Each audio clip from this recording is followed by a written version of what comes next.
بسم اللہ الرحمن الرحیم۔ شروع اللہ کا نام لے کر جو بڑا مہربان نہایت رحم والا ہے۔ کوہ طور کی قسم اور اس کتاب کی جو لکھی ہوئی ہے، کشادہ ورق میں اور آباد گھر کی اور اونچی چھت کی اور جوش مارتے سمندر کی، کہ تمہارے پروردگار کا عذاب واقع ہو کر رہے گا اور اس کو کوئی روک نہیں سکے گا۔ جس دن آسمان لرزنے لگے کپ کپا کر اور پہاڑ سچ مچ اڑنے لگے، تو اس دن جھٹلانے والوں کے لیے خرابی ہوگی جو بیکار باتوں میں پڑے کھیل رہے ہیں۔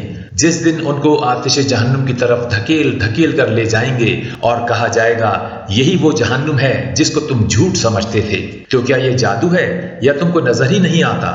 اس میں داخل ہو جاؤ اور صبر کرو یا نہ کرو، تمہارے لیے یکساں ہیں۔ جو کام تم کیا کرتے تھے یہ انہی کا تم کو بدلہ مل رہا ہے۔ جو پرہیزگار ہیں وہ باغوں اور نعمتوں میں ہوں گے۔ جو کچھ ان کے پروردگار نے ان کو بخشا اس کی وجہ سے وہ خوشحال ہوں گے، اور ان کے پروردگار نے ان کو دوزخ کے عذاب سے بچا لیا۔ کہا جائے گا کہ اپنے اعمال کے صلے میں مزے سے کھاؤ اور پیو۔ تختوں پر جو برابر برابر بچھے ہوئے ہیں تکیہ لگائے ہوئے ہوں گے، اور بڑی بڑی آنکھوں والی حوروں کو ہم ان کی بیویاں بنا دیں گے۔ اور جو لوگ ایمان لائے اور ان کی اولاد بھی راہ ایمان میں ان کے پیچھے چلی، ہم ان کی اولاد کو بھی ان کے درجے تک پہنچا دیں گے اور ان کے اعمال میں سے کچھ کم نہ کریں گے۔ ہر شخص اپنے اعمال میں پھنسا ہوا ہے، اور جس طرح کے میوے اور گوشت کو ان کا جی چاہے گا ہم ان کو عطا کریں گے۔ وہاں وہ جام شراب کی چھینا جھپٹی کریں گے، جس کے پینے سے نہ کوئی لغو بات ہوگی نہ کوئی گناہ کا کام۔ اور نوجوان خدمتگار جو ایسے ہوں گے جیسے چھپائے ہوئے موتی، جو ان کے آس پاس پھریں گے اور ایک دوسرے کی طرف رخ کر کے آپس میں گفتگو کریں گے، کہیں گے کہ اس سے پہلے ہم اپنے گھر میں اللہ سے ڈرتے رہتے تھے، تو اللہ نے ہم پر احسان فرمایا اور دوزخ کی گرم ہوا کے عذاب سے ہمیں بچا لیا۔ اس سے پہلے ہم اسے پکارا کرتے تھے، بے شک وہ احسان کرنے والا ہے، مہربان ہے۔ تو اے پیغمبر صلی اللہ علیہ وآلہ وسلم، تم نصیحت کرتے رہو، تم اپنے پروردگار کے فضل سے نہ تو کاہن ہو اور نہ دیوانے۔ کیا کافر یہ کہتے ہیں کہ یہ شاعر ہے اور ہم اس کے لیے زمانے کی گردش کا انتظار کر رہے ہیں؟ کہہ دو کہ انتظار کیے جاؤ، میں بھی تمہارے ساتھ انتظار کرتا ہوں۔ کیا ان کی عقلیں ان کو یہی سکھاتی ہیں، یا یہ لوگ ہیں ہی شریر؟ کیا کفار یہ کہتے ہیں کہ ان پیغمبر نے قرآن از خود بنا لیا ہے؟ بات یہ ہے کہ یہ اللہ پر ایمان نہیں رکھتے۔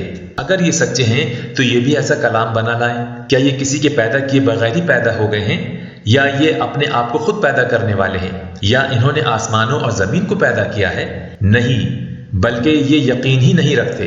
کیا ان کے پاس تمہارے پروردگار کے خزانے ہیں، یا یہ کہیں کے داروغہ ہیں، یا ان کے پاس کوئی سیڑھی ہے جس پر چڑھ کر آسمان سے باتیں سناتے ہیں؟ تو جو سن کر آتا ہے وہ کھلی سند لے کر آئے۔ کیا اللہ کی تو ہو بیٹیاں اور تمہارے لیے بیٹے؟ اے پیغمبر صلی اللہ علیہ وآلہ وسلم، کیا تم ان سے کوئی معاوضہ مانگتے ہو کہ ان پر تاوان کا بوجھ پڑ رہا ہے، یا ان کے پاس غیب کا علم ہے کہ یہ اسے لکھ لیتے ہیں؟ کیا یہ کوئی داؤ کرنا چاہتے ہیں تو کافر تو خود داؤ میں آنے والے ہیں۔ کیا اللہ کے سوا ان کا کوئی اور معبود ہے؟ اللہ تو ان کے شریک بنانے سے پاک ہے۔ اور اگر یہ آسمان کا کوئی ٹکڑا گرتا ہوا دیکھیں تو کہیں کہ یہ ایک تہ بتہ بادل ہے، بس ان کو چھوڑ دو یہاں تک کہ یہ اس روز کا سامنا کر لیں جس میں یہ بے ہوش کر دیے جائیں گے، جس دن ان کا کوئی داؤ کچھ بھی کام نہ آئے گا اور نہ ان کو کہیں سے مدد ہی ملے گی۔ اور ظالموں کے لیے اس کے سوا اور بھی عذاب ہے، لیکن ان میں کے اکثر نہیں جانتے۔ اور تم اپنے پروردگار کے حکم کے انتظار میں صبر کیے رہو۔ تم تو ہماری آنکھوں کے سامنے ہو، اور جب اٹھا کرو تو اپنے پروردگار کی تعریف کے ساتھ تسبیح کیا کرو، اور رات کے بعض اوقات میں بھی اور ستاروں کے غروب ہونے کے بعد بھی اس کی تسبیح کیا کرو۔